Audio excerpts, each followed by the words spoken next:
जय श्री कृष्णा। राधे राधे दोस्तों आज मैं फिर लेकर आई हूँ आप सभी के लिए बहुत ही सुंदर सी लीला कथा, जिसे सुनकर आपका मन प्रफुल्लित हो जाएगा। दोस्तों, वृंदावन में एक भक्त था, उसका नाम था अलवेला।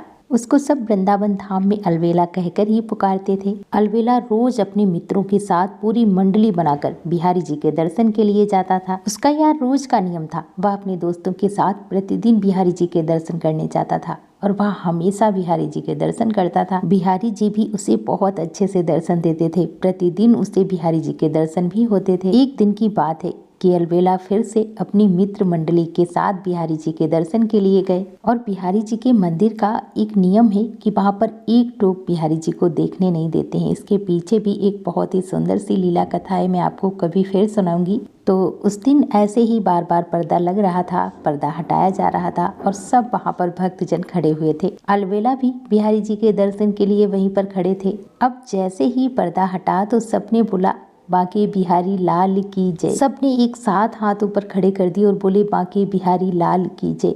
और अलवेला के जो साथ में भक्त थे उन्होंने भी बोला कि बांके बिहारी लाल की जय। लेकिन उसने नहीं कहा। वो जब सामने बिहारी जी को देख रहा था, देखो जब बिहारी जी बाहर विराजते हैं तो उनके दोनों तरफ सखियां चमर लेकर खड़ी रहती हैं और वो सखियां ठाकुर जी की सेवा के लिए वहां पर खड़ी रहती हैं। अब उस दिन क्या हुआ कि फूल बंगला दिख रहा था, सिंहासन दिख रहा था, सखियां दिख रही थी, पर बिहारी जी उस दिन उसको नहीं दिख रहे थे। तो जो उसके साथ में मित्र थे उनसे पूछा कि अरे तुम बिहारी लाल की जय क्यों बोल रहे हो? उसके मित्र बोले, अरे भैया कैसी बात कर रहे हो, सामने बिहारी जी के दर्शन हो रहे हैं। बोला, अच्छा तुम्हें बिहारी जी के दर्शन हो रहे हैं? बोले, हाँ देखो ना सामने ठाकुर जी विराजित हैं और तू बिहारी जी के दर्शन क्यों नहीं कर रहा है? तू इधर उधर देख रहा है सबको, तुझे क्या बिहारी जी दिखाई नहीं दे रहे हैं? अब वो बिल्कुल चुप रह गया। वो किसी से कह भी नहीं सकता कि मुझे बिहारी जी के दर्शन नहीं हो रहे। अब वह व्यक्ति मन में ही सोचने लगा, अपनी आंखें मसलने लगा कि मुझे क्या हो रहा है, मुझे बिहारी जी दिखाई क्यों नहीं दे रहे हैं, मुझे ठाकुर जी के दर्शन क्यों नहीं हो रहे हैं। वह बिहारी जी को देखने की बहुत कोशिश करता रहा, लेकिन उस दिन उसे बिहारी जी के दर्शन नहीं हुए।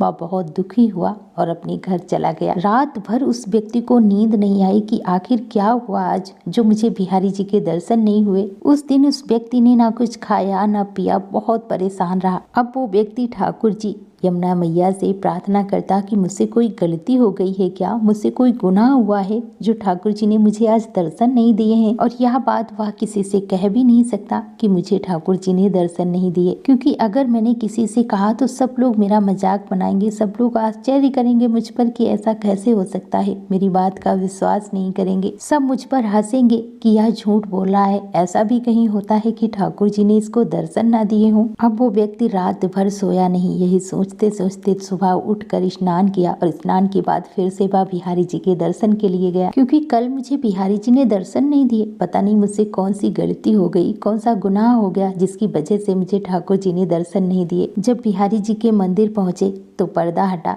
सब बोलने लगे, बोलो बांके बिहारी लाल की जय। उसने जब फिर सामने देखा तो उसे फिर बिहारी जी नहीं दिखे। उसने फिर से देखा तो फिर से सिंहासन खाली, गोपियां खड़ी हैं, सिंहासन है, फूल बंगला बना हुआ है, लेकिन बिहारी जी के दर्शन नहीं हो रहे थे। अब वो व्यक्ति बहुत परेशान हो गया, बहुत चिंता में पड़ गया। उसके शरीर से पसीना छूटने लगा और सोचने लगा कि मुझसे क्या अपराध हो गया है, मुझसे क्या गलती हो गई है कि मुझे बिहारी जी दिख ही नहीं रहे हैं, मुझे बिहारी जी अपने दर्शन ही नहीं दे रहे हैं। अब किसी को पता भी ना चले कि मुझे बिहारी जी के दर्शन नहीं हुए। इसीलिए बात दूसरे तरीके से पूछता कि आज बिहारी जी का श्रृंगार कितना सुंदर है ना, आज बिहारी जी के वस्त्र कितने सुंदर हैं। तो वहाँ पर खड़े हुए भक्त बताते, हाँ आज बिहारी जी बहुत सुंदर लग रहे हैं, उनके वस्त्र इस कलर के हैं, उन्होंने आज पीले रंग की पोशाक धारण की है, उन्होंने कमल के पुष्प की माला धारण की है, देखो तो उनका श्रृंगार कितना सुंदर है। अब वह सबकी बात सुनकर बहुत परेशान हो जाता, बहुत घबरा जाता कि आखिर मुझे ठाकुर जी क्यों नहीं दिख रहे हैं। उसकी आंखों में अश्रु आ गए। लोगों ने पूछा कि क्या हुआ भाई, तभी कहने लगा कि बिहारी जी के अद्भुत दर्शन करके मेरी आंखें नम हो गई हैं। और बड़ा उदास होकर वहां से फिर अपने घर वापस आ गया। आज फिर उसने घर आकर ना कुछ खाया ना पिया और बहुत उदास इसी चिंता में लेटा रहा और पूरी रात सोया नहीं। पूरी रात बस यही सोचता रहा कि आखिर मुझे बिहारी जी दर्शन क्यों नहीं दे रहे हैं। तीसरे दिन सुबह उठकर जल्दी वृंदावन की परिक्रमा लगाई, यमुना जी में स्नान किया, ब्रजवासियों को और सभी को प्रणाम करने लगा और मन में सोचने लगा कि आखिर मुझे मेरे ठाकुर जी दर्शन क्यों नहीं दे रहे हैं, मेरे बिहारी जी मुझे दर्शन क्यों नहीं दे रहे हैं। और रोते हुए मन ही मन ठाकुर जी से प्रार्थना करता कि हे ठाकुर जी, हे बिहारी जी, मुझसे कोई गलती हुई हो,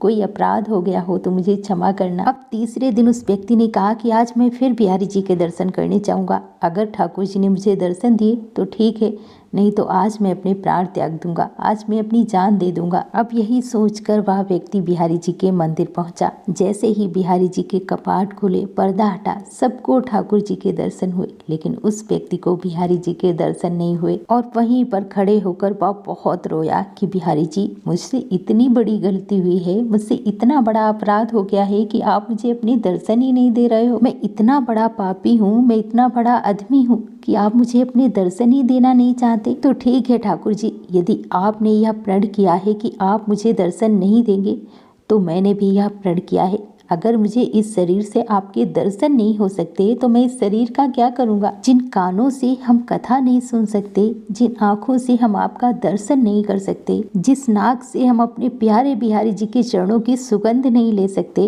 उस देह का क्या फायदा है, उस देह का रहकर भी क्या मतलब है। और यही दृढ़ संकल्प करके वह बिहारी जी के मंदिर से निकल गया कि आज तो मैं अपने प्राणों की आहुति जरूर दे दूंगा, आज मैं अपने प्राणों का परित्याग कर दूंगा। अब वहाँ से जा करके यमुना मैया के किनारे बैठ गया और रोते हुए हाथ जोड़कर यमुना मैया से कहने लगा कि हे यमुना मैया, मुझसे कोई अपराध हुआ है, कोई मुझसे पाप हुआ है। हे यमुना मैया, मुझे अच्छे से याद है, मैंने अपनी जान में कोई भी पाप नहीं किया है, कोई भी अपराध नहीं किया है, लेकिन फिर भी मेरे बिहारी जी मुझे दर्शन नहीं दे रहे हैं। और अगर मुझसे जाने अनजाने में कोई पाप हुआ है जिसके कारण मुझे बिहारी जी अपने दर्शन नहीं दे रहे हैं, तो इस शरीर का क्या मतलब। अगर बिहारी जी मुझे दर्शन नहीं देंगे, मैं इस शरीर से ठाकुर जी के दर्शन नहीं कर सकता हूँ, तो आज मैं अपने प्राणों का परित्याग कर दूंगा। आंखों से अश्रुधारा बह रही है और यमुना जी में प्रवेश करने लगा अपने प्राणों का परित्याग करने के लिए। और जब वह व्यक्ति यमुना जी में प्रवेश कर रहा था, उसी वक्त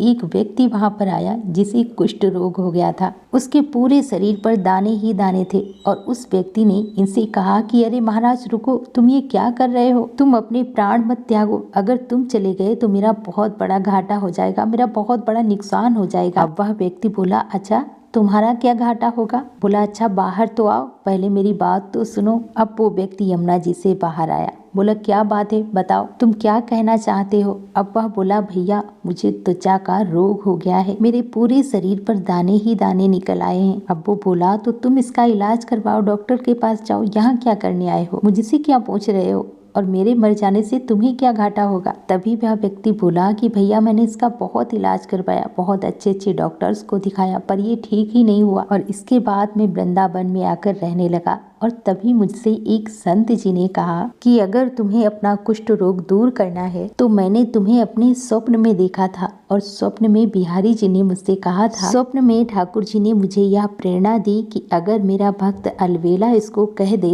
अगर इसकी गुहार मुझसे लगा दे, इसके लिए प्रार्थना कर दे कि हे बिहारी जी इसका कुष्ठ रोग ठीक कर दो, तो यह ठीक हो जाएगा। अलवेला उसकी बात सुनकर बोला कि भैया तुम कौन सी यह विचित्र बात मुझे बता रहे हो, तुमको रोग हुआ और मैं बिहारी जी से कहूँ कि इसका रोग ठीक कर दो, और बिहारी जी मेरी प्रार्थना पर तुम्हारा कुष्ठ रोग ठीक कर देंगे। सुनो भैया, बिहारी जी मुझे अपने दर्शन नहीं दे रहे, वो मेरी प्रार्थना पर तुम्हारा रोग कैसे ठीक कर देंगे। वो व्यक्ति बोला, भैया आपका क्या चला जाएगा, आपको तो बस इतना ही कहना है कि हे बिहारी जी इसका कुष्ठ रोग ठीक कर दो, और अगर मैं ठीक हो जाऊंगा तो सब कुछ ठीक हो जाएगा, इसके बाद आपकी जो मर्जी हो वो कर लेना। आपको सिर्फ बिहारी जी से इतना ही तो कहना है। उसने कहा कि चलो ठीक है, बिहारी जी मुझे तो दर्शन नहीं दे रहे हैं, मेरी प्रार्थना कैसे स्वीकार कर लेंगे, मुझे तो विश्वास नहीं है, लेकिन अगर तुम कहते हो तो तुम्हारी तसल्ली के लिए मैं कह देता हूँ। और हाथ जोड़कर कहने लगा कि हे बिहारी जी मुझसे क्या अपराध हो गया है जिसकी वजह से आप मुझे दर्शन तो दे नहीं रहे हो,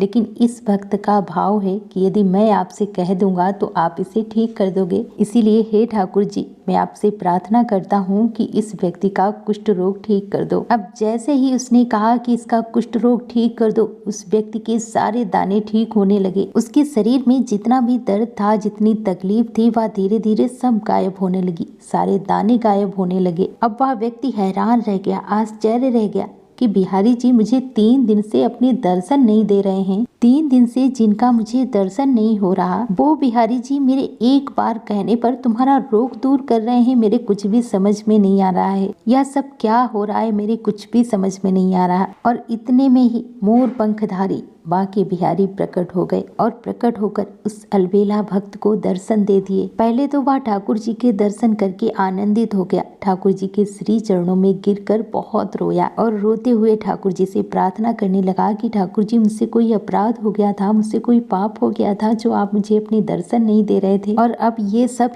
मेरे समझ में नहीं आ रहा। बिहारी जी आप मुझे कृपा करके यह सब समझाइए। ठाकुर जी आपकी यह क्या लीला है, मेरे समझ में नहीं आ रही है, आप मुझे बताने की कृपा करें। अब ठाकुर जी उस अलबेला भक्त से मुस्कुराते हुए कहते हैं कि तमाम भक्त मेरे दर्शन के लिए आते हैं, पर कोई भी शांत नहीं रहता, बोलते ही रहते हैं, बोलते ही रहते हैं, अपने दुनिया भर के कष्ट मुझे बताते रहते हैं। कोई धन से दुखी है, कोई अपने भाई से दुखी है, कोई शरीर से दुखी है, कोई अपनी माँ से दुखी है, कोई पत्नी से दुखी, कोई पति से दुखी, कोई बच्चों से दुखी, सब कष्ट में है, सब दुख में है, सब मुझसे आकर यही मांगते रहते हैं कि हे बिहारी जी मेरा ये दुख दूर कर दो, मेरा वो दुख दूर कर दो। कोई भी भक्त आकर मुझसे यह नहीं पूछता कि बिहारी जी तुम कैसे हो, लेकिन तुमने आज तक मुझसे कुछ भी नहीं मांगा, मुझसे कोई शिकायत नहीं की कि मुझे ये दुख सता रहा है, मुझे ये कष्ट सता रहा है, मेरा ये दुख दूर कर दो या मुझे धन दे दो, कुछ भी कोई शिकायत मुझसे आज तक नहीं की। तू ना ही मुझसे कुछ मांगता था और ना ही तू मुझसे कुछ कहता था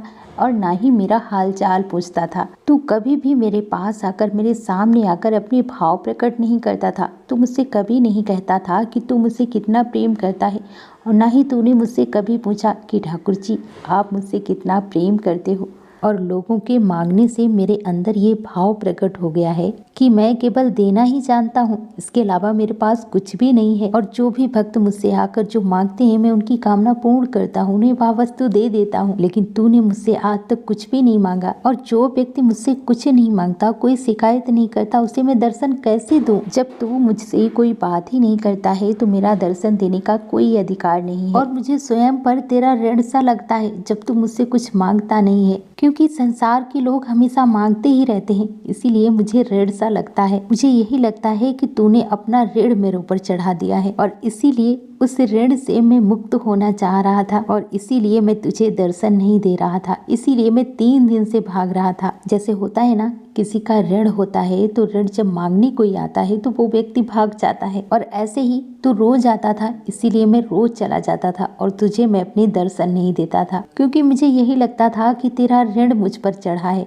मैं उससे कैसे मुक्त हो जाऊं, मैं कैसे तेरे ऋण को दूर करूं। और इसीलिए मैंने यह लीला रची। तू 3 दिन से रो रहा था कि ठाकुर जी मुझे दर्शन दो, तेरा ऋण चुकेगा तभी तो मैं तुझे दर्शन दूंगा, और तभी मैंने यह लीला रची कि तेरे द्वारा कुछ तो मांगा जाए। तो इस कुष्ठ रोगी का कुष्ठ दूर करने की प्रार्थना तूने मुझसे की और तेरा ऋण उतर गया और मैंने तुझे दर्शन दे दिए। दोस्तों, इस लीला कथा का मतलब 2 भाव में है। इसका मतलब ये नहीं है कि हम ठाकुर जी से कुछ मांगेंगे नहीं तो ठाकुर जी हमें दर्शन नहीं देंगे। दोस्तों, जरा सोच कर देखो, अगर बिहारी जी के सामने जाकर केवल शांत खड़े रहोगे, उनसे कुछ कहोगे नहीं, उनका हाल चाल पूछोगे नहीं, अपनी बात उनसे कहोगे नहीं, अपने मन के भाव भी व्यक्त नहीं करोगे, अपने मन के भाव भी उनके सामने प्रकट नहीं करोगे, उनसे कुछ बोलोगे नहीं, तो ठाकुर जी क्या जवाब देंगे आपको, क्या कहेंगे आपसे। लेकिन हाँ, अगर कोई दुख हो, कोई संकट हो, तो अपना दुख भी ठाकुर जी से कहना चाहिए और उनका हाल चाल भी पूछना चाहिए, उनसे बात करनी चाहिए। ऐसा नहीं कि ठाकुर जी के दर्शन करने गए, बस ठाकुर जी को देखा और चुपचाप वहां से चले आए। आपके मन में ठाकुर जी के प्रति जो भाव है, जो प्रेम है, उसे भी प्रकट करना चाहिए। ठाकुर जी से वो प्रेम प्रकट करना चाहिए। आप जिस भाव से बिहारी जी के पास जाएंगे, आपसे भी बिहारी जी उसी भाव से मिलते हैं। जो मनोकामना पूर्ति की प्रार्थना करता है, ठाकुर जी इसकी मनोकामना पूर्ण करते हैं, और जो ठाकुर जी से प्रेम करते हैं, वह अपना प्रेम भाव प्रकट करते हैं, तो ठाकुर जी भी उनसे प्रेम करते हैं। और दोस्तों, मेरे साथ एक बार प्रेम से बोलो, लड्डू गोपाल की जय, कृष्ण कन्हैया की जय, जय जय श्री राधे।